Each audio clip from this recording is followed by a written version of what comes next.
మాతృభ్యో నమః, పితృభ్యో నమః, శ్రీ గురుభ్యో నమః.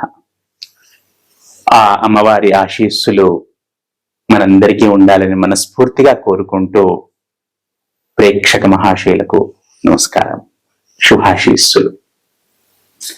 ఈ జూన్ నెలలో మేషాది 12 రాశుల వారికి గోచార రీత్యా ఫలితాలు ఎలా ఉంటాయో తెలుసుకుందాం. అయితే ఈ జూన్ మాసంలో కొన్ని ముఖ్యమైన పర్వదినములు ఉన్నాయి. ముందుగా వాటి గురించి తెలుసుకొని తర్వాత మనము రాశి ఫలాల్లోకి ప్రవేశిద్దాం. ఈ అమావాస్య తర్వాత మనకి ఈ అధిక జ్యేష్ఠ మాసము అనేది ముగుస్తుంది. 16వ తేదీ నుండి మనకు నిజ జ్యేష్ఠ మాసం మొదలవుతుంది. ఈ 16వ తేదీ తెల్లారి 17వ తేదీ నుండి మనకు మామూలుగా సాధారణంగానే గృహప్రవేశ ముహూర్తాలు, వివాహాది శుభకార్యములకు సంబంధించిన ముహూర్తాలు ప్రారంభమవుతున్నాయి. అలాగే ఈ మనకి ఇంకొక పర్వదినాలు కూడా ఉన్నాయి, కాకపోతే ఇవి చాలా ముఖ్యమైనవి. అలాగే వట సావిత్రి వ్రతం కూడా ఉంది మనకి పౌర్ణమి రోజు. బహుశా అది 29వ తేదీ, జూన్ 29 అనుకుంటున్నాను. పౌర్ణమి రోజు మనకి వట సావిత్రి వ్రతం కూడా ఉంది. ఈ విధంగా ఈ జూన్ మాసంలో మనకు చాలా పర్వదినాలు వస్తున్నాయి. విష్ణుమూర్తికి సంబంధించినవి, అమ్మవారికి సంబంధించినవి, శివుడికి సంబంధించినవి. చాలా చక్కగా ఈ మాసాన్ని వినియోగించుకుందాం. మనందరము భక్తి శ్రద్ధలతో ఆ భగవంతుడిని ఆరాధిద్దాము, యోగక్షేమములను పొందుదాము, ఆరోగ్యములను పొందుదాము. ఇక ఈ మాసము, ఈ జూన్ మాసంలో ద్వాదశాది రాశుల వారికి, మేషాది 12 రాశుల వారికి ఫలితాలు ఎలా ఉంటాయో తెలుసుకునే ప్రయత్నం చేద్దాం. ముఖ్యంగా ఈ 12 రాశుల వారు గమనించదగ్గ విషయం ఏంటంటే, ఏదైనా నేను చెప్తున్నాను అంటే అది రాశిని బేస్ చేసుకొని చెప్తున్నాను. అందరికీ ఇది సూటిగా తగులుతుంది అని కండిషన్ ఏమీ లేదు. ఎందుకంటే వారి వారి జన్మ లగ్నములను బట్టి కొన్ని ఫలితాలు మారుతుంటాయి. కాకపోతే ఇప్పుడు నేను చెప్తున్నది జన్మ రాశిని ఆధారం చేసుకొని, కాబట్టి ఇప్పుడు 1,00,000 మంది ఒక రాశిలో ఉంటే 1,00,000 మందికి సూటిగా తగులుతాయని ఏమీ రూల్ లేదు. వారి వారి జన్మ లగ్నములను బట్టి ఫలితాలు కొంచెం అటు ఇటుగా మారుతూ ఉండొచ్చు. ఇది ప్రేక్షకులు గమనించగలరు. తదుపరి కర్కాటక రాశి. ఈ కర్కాటక రాశి జాతకులకు గురువు జన్మంలోనికి వస్తున్నాడు.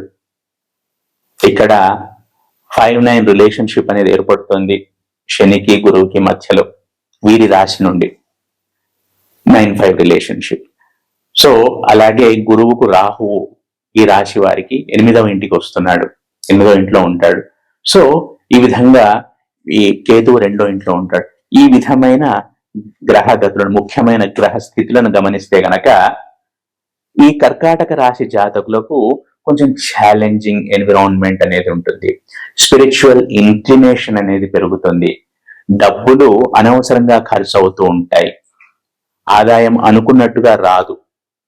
అనవసరమైన పాలిటిక్స్ ని ఎదుర్కోవలసి వస్తుంది ఈ కర్కాటక రాశి జాతకులు ఈ మాసంలో. అనుకోనివి ముందుకు వస్తాయి, అనుకున్నవి జరగవు.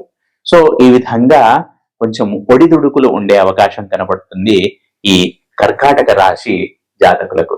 అలాగే ఈ కర్కాటక రాశి జాతకులకు అత్తమామల ద్వారా, అంటే స్పౌస్ ఫ్యామిలీ ఉంటుంది కదా, స్పౌస్ యొక్క మ్యాటర్నల్ ఫ్యామిలీ, అత్తగారు, అటువైపు నుండి అనుకోని విధంగా ఏదైనా లాభాలు కలిసి రావడానికి అవకాశం ఉంది. ఏదో ఒక రూపంలో, ఆర్థికంగానే కాకపోవచ్చు, ఏదో ఒక రూపంలో అత్తగారి వైపు నుండి, అత్తగారింటి వైపు నుండి, అటువంటి అటు దగ్గరి వాళ్ళ నుండి కలిసి వచ్చే అవకాశాలు కనబడుతున్నాయి.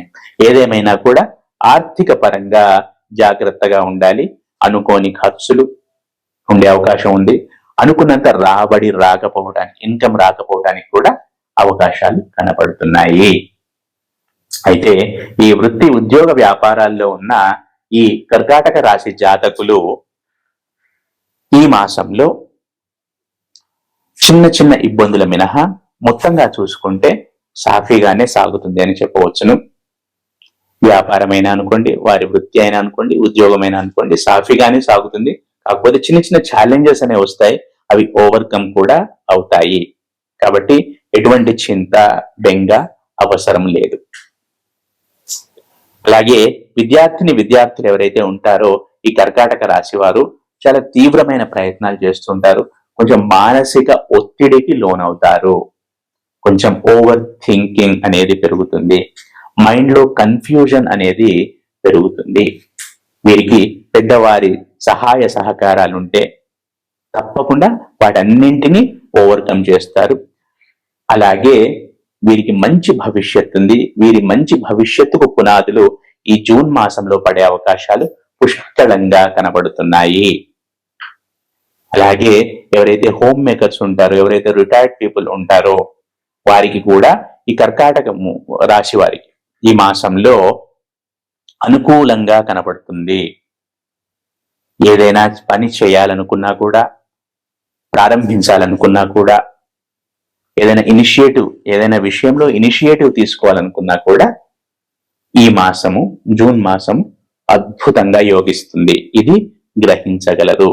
అయితే ఇక్కడ విషయం ఏంటంటే, కొంచెం ఈ కర్కాటక రాశి జాతకులకు మొత్తంగా అందరికీ కూడా, కర్కాటక రాశికి సంబంధించిన వాళ్ళకి మెజారిటీగా కొంచెం మెంటల్ స్ట్రెస్ అనేది ఒకటి ఉంటుంది. ఈ యాంగ్జైటీ ఇష్యూస్, ఓవర్ థింకింగ్ అనేది కనబడుతుంది. కాబట్టి ఈ విషయం పైన మీరు వర్కౌట్ చేయండి. యోగా, మెడిటేషన్ లాంటివి ప్రాక్టీస్ చేస్తూ ఉండండి. లేదా సాధ్యమైనంతగా మౌనంగా ఉండండి. లేదా మీకు ఏవైతే ఇష్టమో ఆ పనులు చేస్తూ ఉండండి. కొందరికి మ్యూజిక్ వినడం అంటే ఇష్టం, కొందరికి గార్డెనింగ్ అంటే ఇష్టము, కొందరికి అలా వాక్ అవుటింగ్ వెళ్ళడం అంటే ఇష్టం. సో మీకు ఏదైతే ఇంట్రెస్ట్ ఉంటుందో ఆ పనులు చేస్తూ మీ స్ట్రెస్ ని తగ్గించుకునే ప్రయత్నం చేయండి. మొత్తంగా చూసుకుంటే గనక ఈ కర్కాటక రాశి జాతకులకు చిన్న చిన్న ఛాలెంజెస్ మినహా మొత్తంగా అనుకూలంగానే ఉంటుందని చెప్పవచ్చును. కాకపోతే ఈ లక్ ఫ్యాక్టర్ అనేది కొంచెం తక్కువగా కలిసి రావటం వల్ల ఏదైనా కూడా పలుమార్లు ప్రయత్నం చేశాక గాని ఫలితము దక్కదు. ఇది గమనించదగ్గ విషయము. ఈ కర్కాటక రాశి జాతకులు ప్రతినిత్యము లలితా సహస్రనామాలు చదువుకోవటం ద్వారా ఈ ఇబ్బందుల నుండి బయటపడటము, సత్ఫలితాలను పొందడం అనేది జరుగుతుంది. తదుపరి సింహరాశి. ఈ సింహరాశి జాతకులకు గతంలో ఎదురైన అనుభవాలు, గతంలో వారు పడ్డ కష్టాలు, గతంలో వారు అనుభవించిన మానసిక వేదన ఏవైతే ఉంటాయో అవి మెల్లమెల్లగా తగ్గుముఖం పడతాయి ఈ జూన్ మాసంలో. అవి ఆర్థిక పరమైనవే అనుకోండి, మానసిక పరమైనవే అనుకోండి, శారీరక పరమైనవే అనుకోండి, వృత్తి ఉద్యోగ వ్యాపారాలకు సంబంధించినవి అనుకోండి. ఏవైనా కూడా ద పాస్ట్ ఎగని ఏదైతే ఉంటుందో అది మెల్లమెల్లగా ఈ మాసంలో తగ్గే అవకాశాలు కనబడుతున్నాయి సింహరాశి జాతకులకు. ఏదేమైనా కూడా ప్రయత్నం ప్రయత్నం ప్రయత్నం ప్రయత్నేన సఫలం మయా and hard work prevails over your luck అనేది మాత్రం దృష్టిలో ఉంచుకోండి. కష్టపడండి. ఎప్పుడైనా టార్గెట్ పెద్దగా పెట్టుకోండి. ఈ సింహరాశి జాతకులకు ముఖ్యమైన సూచన ఏంటంటే పెద్ద టార్గెట్ ఉండాలి. ఎందుకంటే మీకు అష్టమ శని నడుస్తుంది, అలాగే 12 గురువు కూడా ఉన్నాడు. ఈ విధంగా ఉండడం వల్ల కొంచెం ఖర్చులు అనేవి సహజంగా ఉన్నా కూడా టార్గెట్ ఎయిమ్ అనేది ఎంత పెద్దగా ఉంటే మీరు భవిష్యత్తుకు అంత చక్కటి పునాదులు వేసుకుంటున్నారని గుర్తించుకోండి. శని ఎప్పుడైనా పరీక్షిస్తాడు పరీక్షిస్తాడు పరీక్షిస్తాడు. మీ ఓపికను పరీక్షిస్తాడు, మీ పర్సివరెన్స్ ని, మీ పేషెన్స్ ని, మీ డిటర్మినేషన్ ని, మీ అంబిషన్ ని, ప్రతిదాన్ని పరిశీలిస్తాడు. అణువు పరిశీలిస్తాడు శని. అది దృష్టిలో ఉంచుకొని కష్టపడండి. మీరు ఎక్కడ వెనక్కి తగ్గినా, అయ్యో నాకు ఇట్లా కష్టం వచ్చింది అని కొంచెం వెనక్కి తగ్గినా కూడా అక్కడ శని కూడా వెనక్కి తగ్గుతాడు. వెనక్కి తగ్గడం in the sense long term లో మీకు వేసే పునాదులను సరిగ్గా వేయడు. కాబట్టి మీరు ఎంత గట్టిగా ఉండి ఎంత గట్టిగా ముందుకు వెళితే అంత మంచి భవిష్యత్తు శని మీకు ఇస్తాడని గుర్తుంచుకోండి. ఏదేమైనా కూడా ఈ సింహరాశి జాతకులకు ఈ నెలలో ఈ పాస్ట్ ఎగోని అనేది కొంచెం తగ్గుతుంది, ఇంతకు ముందే చెప్పుకుంటున్నట్టు. అలాగే విద్యార్థులు ఎవరైతే క్వాలిఫైడ్ ఉంటారో వారికి ఉద్యోగ అవకాశాలు కనబడుతున్నాయి, లేదా కొత్త కోర్సులలో ప్రవేశం అనేది కనబడుతోంది. అలాగే వృత్తి ఉద్యోగ వ్యాపారాల్లో ఉన్నవారు కొంచెం ఆచితూచి ముందుకు వెళ్లాల్సి ఉంటుంది, ఎందుకంటే చిన్న చిన్న ఇబ్బందులు అనేవి కనబడుతున్నాయి. కొంచెం ఓపికగా, కొంచెం జాగ్రత్తగా, కొంచెం ముందు చూపుతూ ఉంటే వీటన్నింటిని అధిగమించవచ్చును. ఏదైనా కూడా కొంచెం మిగిలిన వాళ్ళతో పోలిస్తే ఇది కొంచెం పరీక్షా సమయం అనే చెప్పవచ్చును. అలాగే సింహరాశి జాతకులకు ఎవరైతే ఇంట్లో వృద్ధులు ఉంటారో, వయోవృద్ధులు ఎవరైతే ఉంటారో వారి ఆరోగ్యం విషయంలో కూడా కొంచెం జాగ్రత్త అనేది సూచించడమైనది. ఆర్థిక పరమైన విషయాల్లో సరైన ప్రణాళిక అనేది ఉండాలి. ఆ ముందు చూపు ప్రణాళిక లేకుంటే గనక ఇబ్బందుల పాలవుతారు, ఇది గమనించగలరు. ఆ ముందు చూపుతో ముందుకు వెళితే తప్పకుండా అన్నింటి నుండి బయటపడవచ్చును. ఏదేమైనా కూడా ఈ సింహరాశి జాతకులకు ఈ మాసము ఛాలెంజెస్ ప్లస్ ఆపర్చునిటీస్ రెండు ఉంటాయి. ప్రతి నిత్యము దశరథ కృత శని స్తోత్రం చదవటం ద్వారా సత్ఫలితాలను పొందుతారు. అలాగే హనుమాన్ చాలీసా పారాయణ చేయటం ద్వారా కూడా సత్ఫలితాలను పొందుతారు.